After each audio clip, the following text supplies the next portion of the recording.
এখন আমার নিজের কথা ভেবে খুব আফসোস হয়। আর আফসোস হওয়ার কারণটা জানতে পারবেন পুরো ভিডিওটা জুড়েই থাকবেন আমার সাথে এবং আমার পাশে। তো চলেন আমি এই কথাটা কেন বললাম। ডিভোর্স হয়েছে আজ থেকে ৩ বছর হয়ে গেল প্রায়। তো তারা সুখেই আছে। এই কারণেই আসলে কথাটা বলা। এখন আমার নিজের কথা ভেবে খুব আফসোস হয়। মানুষের মুখের কথা কখনো কখনো ছুরির চেয়েও ধারালো হতে পারে। ও আমাকে একবার থাপ্পড় মেরেছিল ঠিকই, কিন্তু আমি কথার তীরে ওকে ছিন্ন বিচ্ছিন্ন করে ফেলতাম। শারীরিক নির্যাতন করিনি সত্যি, কিন্তু মানসিকভাবে কষ্ট দিতাম। এসব কথা আমার মা বাবাকে কখনোই বলা হয়নি। নিজের দোষের কথা মানুষ কতটাই বা বলে, বলেন সবাই?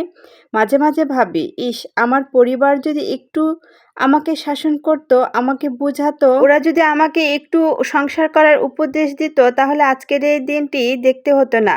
যখন আমি ওর কাছে ফিরে যেতে চাইতাম, তখন ওর খারাপটা না বলে যদি একটু ভালো দিকগুলোর কথা মনে করাতো, আমি যদি নিজের জিদ নিয়ে পড়ে না থেকে একটু ওর কাছে নত হতাম, তাহলে হয়তোবা আজকে আমাকে এই দিন দেখা লাগতো না। আজকে আমাকে সত্যিই বড় অসহায় মনে হচ্ছে নিজের কাছেই নিজেকে। জিদ এমন একটা খারাপ জিনিস, এই জিদের কারণে সুন্দর সম্পর্কগুলো নষ্ট হয়ে যায়। ইগো এমন একটা খারাপ জিনিস, দুটো মানুষকে এক হতে বাধা সৃষ্টি করে।